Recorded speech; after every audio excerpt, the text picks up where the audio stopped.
우리 신명기는 모세 3편의 설교죠. 이 신명기 안에는 설교가 3편이 담겨 있는데 모세의 설교입니다. 광야 40년을 지나왔어요.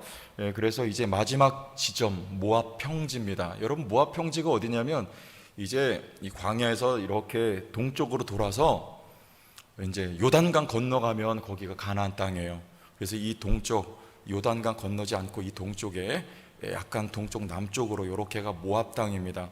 그래서 그 모압 평지에서 이제 모세가 자기는 들어가지 못해요. 그런데 이제 가나안 땅에 들어갈 이제 출애굽 1세대는 20세 이하 대상이, 그리고 이제 출애굽 2세대들에게 이 말씀을 모세가 설교를 하는 내용인데, 1절에 보면 이는 그랬어요. 이는 뭐냐면 이스라엘 무리에게 선포한 하나님의 말씀입니다. 이게 1절이에요. 그러니까 이 신명기 전체의 말씀은 바로 이는 이 말씀이다 하고 말씀이 쫙 열려지는 거죠.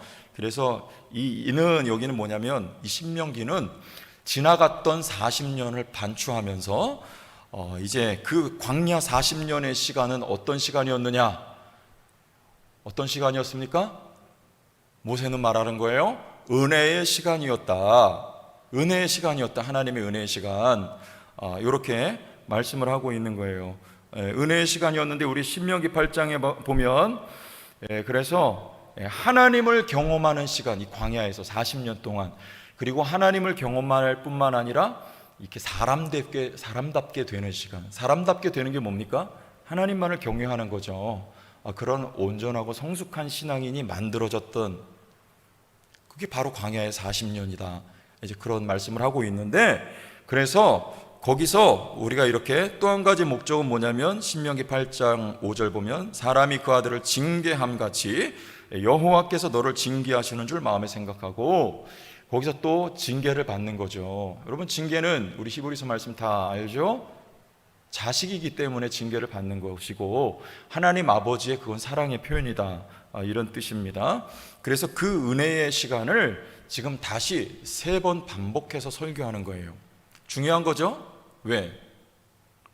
그럼 우리 보통 뭐예요? 가위바위보 할 때도 몇 번 합니까? 3세판 하잖아요. 이게 중요하기 때문에 모세가 1번, 2번, 3번이나 설교해요. 가나안 땅에 너희가 들어갔을 때 그때 중요한 거다. 그때 너희가 과거를 생각해보고 하나님이 이렇게 너희에게 역사해 주셨으니까 이제 가나안 땅에 들어가면 너희가 그렇게 살아가야 돼. 이게 모세의 설교의 골자입니다. 이런 내용으로 설교를 하고 있어요. 자, 그래서 조상들이 그러했듯이 너희는 믿음 없이 반응하지 말아라, 이렇게 설교하는 거예요. 너희가 불신앙으로 반응하면 하나님 너희를 징계하신다, 이런 내용이 포함이 되어 있습니다. 자, 이건 무슨 말이냐? 여러분, 무슨 말입니까? 이거는 하나님의 역사는 반복된다는 거예요. 반복. 과거에도 하나님이 너희 조상들 때 그랬어. 하나님이 은혜로 인도하셨어. 그런데 너희 조상은 어떻게 반응했느냐? 불신앙으로 반응했단다. 그런데 너희가 가나안 땅에 들어가서도 똑같은 역사가 반복될 거야. 그때에도 하나님이 너희를 은혜로 인도하여 주실 거야. 그때 너희는 불신앙으로 반응하지 말고 너희는 믿음으로 반응해라, 이렇게 하는 거예요. 역사는 어떻게 된다? 반복돼요. 반복. 광야에서, 출애굽 당시에 그랬고 광야에서도 하나님은 똑같아, 동일해요. 그리고 가나안 땅에 들어가서도 하나님 똑같이 역사하시고 오늘 2021년을 살아가는 이 시대에도 하나님의 역사는 다르지 않습니다. 하나님은 똑같이 역사하세요. 우리는 어떻게 반응해야 되겠는가? 오늘 이 내용 살펴보려고 하는 것입니다. 같은 역사가 반복된다. 자, 그래서 출애굽 1세대를 하나님이 사랑하셨다. 근데 하나님 사랑하셨는데 광야에서 그들은 다 죽습니다. 그게 하나님 사랑입니까? 그럼 출애굽 왜 시켰어요? 하나님 다 죽일 건데 출애굽 왜 시켰습니까? 하나님이 그들 괴롭히려고 시켰습니까? 그게 아니고 하나님이 자기 백성을 향한 목적은, 여러분 잘 들으세요, 출애굽과 가나안 땅에 들어가는 거, 요게 궁극적인 목적이 아니에요. 뭐냐면 말씀드렸죠? 성숙한 신자 만드는 게 하나님의 목적입니다. 이스라엘 백성들이 하나님을 아버지로 알아보고 하나님만을 경외하는 이 성숙됨, 이게 하나님의 가장 근본적인 자기 백성을 향한 목적이에요. 그게 어디에서 이루어집니까? 광야에서 이루어지는 거예요. 자기 백성을 하나님은 출애굽 1세대도 하나님은 사랑하셨던 거예요. 그들이 저주받았다면 그럼 모세도 저주받았습니까? 모세는 가나안 들어갑니까? 못 들어갑니까? 못 들어가요. 오늘 신명기 말씀에 보면 모세가 그래, 너희 때문에 내가 못 들어간다 그래요. 너희 때문에. 그게 무슨 말이에요? 모세가 반석을 몇 번 칩니까? 3번이나 치면서 분노하죠. 그때 그것 때문에 모세가 못 들어갔느냐? 그게 뭐 그렇게 큰 잘못입니까? 잘못은 잘못이 혈기 부렸으니까. 그러니까 혈기 부리면 천국 못 들어갑니까? 그러면 저는 천국 못 갈 거예요. 저 운전하다가 혈기 엄청 부려요. 제 집사람이 그래요.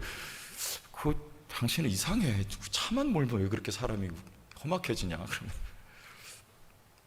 저 되게 얌전할 것 같죠? 운전대 잡으면 사람이 좀 달라지는 것 같아요. 전 천국 못 가게 해요? 혈기 부리니까? 그런 말씀이 아니고 모세가 너희 때문에 못 들어간다 그래. 무슨 말이에요 그게? 몇 번 제가 말씀드렸는데 지도자는 자기 백성하고 함께 하는 거예요. 예수님은 자기 백성 때문에 죽으신 겁니다. 모세도 1세대 지도자예요. 그들과 함께 광야에서 죽는 것, 이게 하나님의 사랑입니다. 하나님의 영광이 드러나는 거예요. 너희 때문에 내가 못 들어간다 그래요. 그럼 모세는 못 들어가서 하나님께 사랑 못 받았습니까? 그거 아니잖아요. 모세도 하나님이 너무나 사랑하는 하나님의 종이고 출애굽 1세대도 하나님 너무나 사랑하는 하나님의 백성들이에요. 그래서 그런 성숙된 하나님의 백성들을 만들기 위해 광야로 하나님이 불러내신 것입니다. 1세대를 하나님이 이렇게 사랑하셨으니까 너희 이제 출애굽 2세대 그리고 가나안에 들어갈 너희들이요, 너희들도 하나님이 이와 같이 사랑하시고 앞으로 사랑을 베푸실 거야. 출애굽을 하나님이 시켜주셨으니까 그 능력으로 너희는 하나님께서 요단강 건너 가나안 땅을 차지하게 하실 것이다. 그러니까 너희들도 믿음으로 살아라. 똑같이 역사는 반복된다, 이 말씀하고 있어요. 그 증거를 보겠습니다. 첫 번째 1장 30절 보겠습니다. 30절 너희보다 하나님 어떻게 가세요? 먼저 가시는 너희 하나님 여호와께서 애굽에서 너희를 위하여 너희 목전에서 모든 일을 행하신 것 같이 이제도 너희를 위하여 싸우실 것이며 그래요. 여기 너희보다 어떻게 가세요? 먼저 하나님이 답 나왔죠? 먼저 가시는 하나님이 어떻게 하셨어요? 애굽에서 너희를 위하여 너희 목전에서 모든 일을 행하신 것 같이. 하나님이 애굽에서 출애굽 당시에 하나님이 먼저 가셨습니다. 앞서 가셨어요. 앞서 가신다고 성경에 나와요. 홍해가 갈라지게 하셨고 하나님이 이스라엘 백성을 먼저 앞서서 인도해 내셨습니다. 그렇게 하신 것 같이 이제도 너희를 위하여 하나님이 어떻게 해요? 먼저 가시며 하나님이 뭐 하신다? 싸우실 것이며 그래요. 싸우실 것이며. 여러분, 하나님은 출애굽 당시에 하나님이 이스라엘 백성을 위하여 싸우셨다. 그러니까 그 역사는 지금도 앞으로 반복될 것이다. 가나안 땅 들어갈 때 하나님이 싸우실 것이다. 동일하게 하나님이 역사하실 것이다. 하나님의 역사는 오늘도 반복된다. 오늘도 하나님은 싸우십니다. 똑같아요. 하나님 변함없으십니다. 여러분을 위하여 하나님 오늘도 싸우시는 하나님이십니다. 우리 어떻게 반응해야 되겠습니까? 두 번째, 신명기 우리 8장 4절 말씀 보겠습니다. 그러한가 아니한가 보겠습니다. 우리 신명기 8장 4절 보기 전에 1장 31절 보겠습니다. 먼저 신명기 1장 31절. 두 번째, 하나님은 어떤 하나님이신가? 하나님은 광야에서도 너희가 당하였거니와 경험했다는 말입니다. 사람이 자기 아들을 어떻게 해요? 안는 것 같이 너희 하나님 여호와께서 너희가 걸어온 길에서 너희를 안으사 이곳까지 이르게 하셨느니라. 그래요? 하나님은 광야에서 자기 백성을 그렇게 사랑하셨어요. 이스라엘 백성들을 어떻게 해요? 안고 광야를 횡단하게 하셨어요. 하나님이. 그런데 앞으로도 요단강 건너갈 때 하나님이 너희를, 역사는 반복돼요. 안고 건너가고, 여리고 전투에서 하나님이 너희를 안고 싸우고, 장대한 안악자손이 있어도 하나님 너희를 안고 역사하시리라. 하나님 오늘날도 여러분을 안고 이끌고 가십니다. 그런 거 아닌가 보세요. 신명기 8장 44절에 이 40년 동안에 내 의복이 헤어지지 아니하였고 발이 부르트지 아니하였느니라. 왜요? 의복이 헤어지지 아니하고 발이 부르트지 아니하였느냐? 어떻게 한 거예요? 하나님이 안고 가신 거예요. 그러니까 의복이 안 헤어지고 발이 부르트지 않죠. 맞습니까? 아무리 험난한 여러분의 삶의 여정이 있어도 여러분 기적은 계속됩니다. 하나님이 우리를 안고 가시고 여러분 다치거나 상하지 않습니다. 우리 하나님 얼마나 자상하신 하나님인 줄 여러분 아시죠? 하나님 자상하게 인도하세요. 내가 잘못되고 엇길로 나가도 하나님 우리를 지금도 안고 이끌어 가시는 하나님. 여호수아 3장 17절, 여호와의 언약궤를 맨 제사장들은 요단 가운데 마른 땅에 굳게 섰고 그 모든 백성이 요단을 건너기를 마칠 때까지 모든 이스라엘은 어떻게 해요? 그 마른 땅으로 건너갔더라. 제사장들이 법궤를 가지고 요단강에 발을 착 집어넣으니까 그때부터 물이 거꾸로 올라가기 시작하고 그 땅이 말라버리기 시작합니다. 그리고 이스라엘 백성들은 발에 물을 묻히지 않고 요단을 건너가요. 왜요? 하나님이 안고 건너가시는 거예요. 아멘. 왜 이렇게 작아요? 안고 건너가시는 거예요. 아멘. 우리 하나님 자기 백성을 안고 가시는 하나님, 오늘날도 똑같이 역사하십니다. 물은 심판이요, 죽음이에요. 노아 홍수 때 여러분 물은 심판이에요, 죽음이에요. 그런데 이스라엘 백성들이 그 발에 물이 젖지 않아요. 하나님이 그 죽음의 강 요단강을 안고 건너가세요. 여러분이 세상 떠날 때 우리 저 죽음의 요단강을 하나님이 안고 우리를 건너가실 것입니다. 이 땅에 사는 동안에도 하나님이 우리를 안고 이 어려운 광야의 길을 하나님이 안고 가실 거예요. 우리 하나님 좋으신 하나님이에요. 똑같이 역사는 반복돼요. 우리 신명기 1장 33절 보겠습니다. 세 번째 1장 33절 보세요. 그는 너희보다 어떻게 가세요? 먼저 그 길을 가십니다. 장막 칠 곳을 찾으시고. 먼저 왜 가세요? 장막 칠 곳을 찾으세요. 있을 곳 찾으세요. 우리 주님 저 하늘나라 너희 있을 곳을 예비하러 가겠다 말씀하셨습니다. 그리고 밤에는 불로 낮에는 구름으로 너희가 갈 길을 지시하신 자이시니라. 우리 하나님이 먼저 가시면서 여러분 인생길에 여러분 어디로 갈지 모르죠? 저도 모릅니다만 우리 하나님이 중요한 건 먼저 가고 계세요. 뭐 하시니라고? 하나님이 우리의 안내자 역할을 하십니다. 안내자 역할을 하세요. 자, 여호수아 3장 3절 보겠습니다. 백성에게 명령하여 이르되 너희는 레위 사람 제사장들이 너희 하나님 여호와의 언약궤 매는 것을 보거든 너희가 있는 곳을 떠나 어떻게 해요? 그 뒤를 따르라.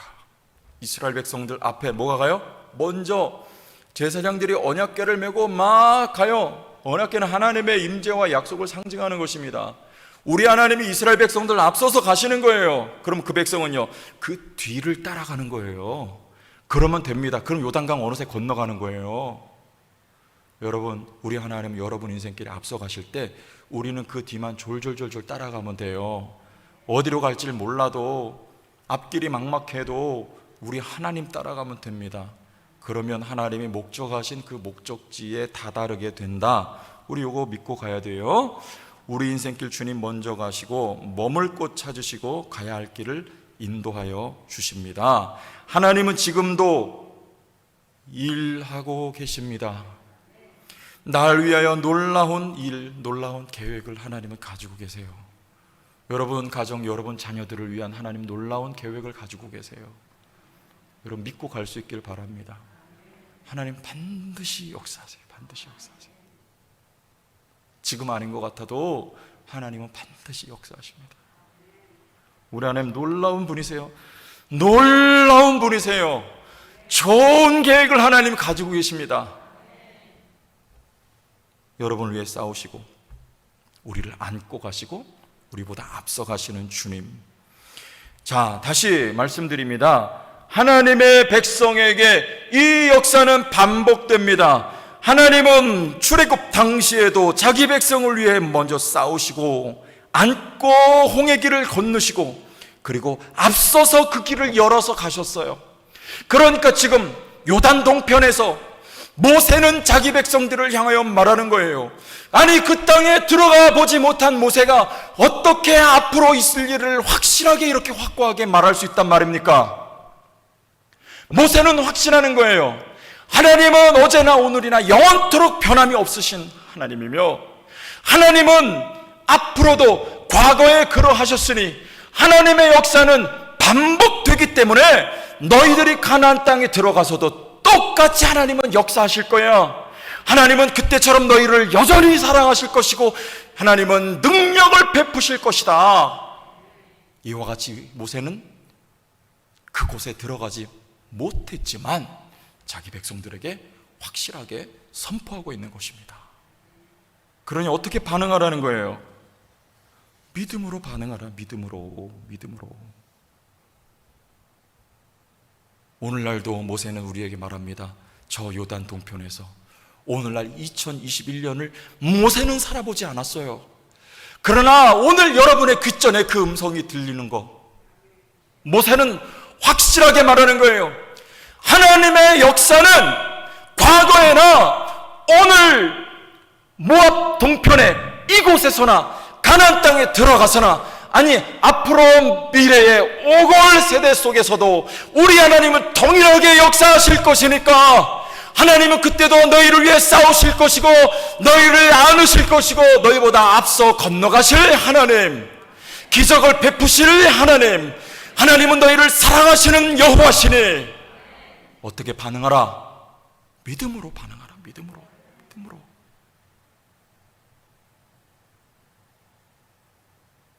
한나에게 찾아오셨던 두 가지 단어를 기억하세요. 첫째는 하나님이 기억하셨다. 오늘 새벽의 말씀에도 기억하셨다. 누가요? 하나님이. 그가 기도할 때 기억하신 게 아니에요. 하나님은 그의 처음부터 마지막까지 그의 삶 전체를 하나님이 이미 기억하고 계셨습니다. 지금 당장 하나님의 역사가 나타나지 않는 것 같아도 하나님은 기억하시는 하나님이에요. 두 번째, 찾아오셨다. 방문하셨다. 믿는 믿음의 백성에게 하나님이 방문하실 때는 좋은 소식 가지고 오시는 거예요. 아들을 주시겠다는 약속을 가지고 방문하시는 거예요. 믿지 않는 자들에게 똑같이 방문하십니다. 하나님은 심판을 위해 그들을 방문하시는 거예요. 기억하시는. 여러분들, 하나님은 지금도 살아계셔서 여러분의 삶 전체를 기억하십니다. 믿음으로 살 수 있기를 바라요. 아무것도 보이지 않아도 믿음으로 행하시기를 바랍니다. 하나님은 기억하시고 지금 당장이 아니라도 하나님은 반드시 여러분을 찾아오셔서 기적을 베푸실 것입니다. 하나님은 오늘도 동일하게 역사하십니다. 믿음으로 사는, 믿음으로 반응하는 하나님 거룩한 백성들, 우리 제천 성도교회가 될 수 있기를 주의 이름으로 축원합니다. 그래, 아무것도 보이지 않아요. 힘든 인생길 것 같아요. 그래도 믿음으로 심읍시다. 여러분 노력을 심고, 여러분 때로는 물길도 심고, 여러분 신앙을 심고, 여러분 담대한 믿음의 결단을 가지고 하나님 앞에 나가세요. 하나님은 기억하시고 때가 되면 역사하실 것입니다. 이와 같이 믿음으로 반응하는 여호수아와 갈렙 같은 우리 성도교회가 될 수 있길 주의 이름으로 축원합니다.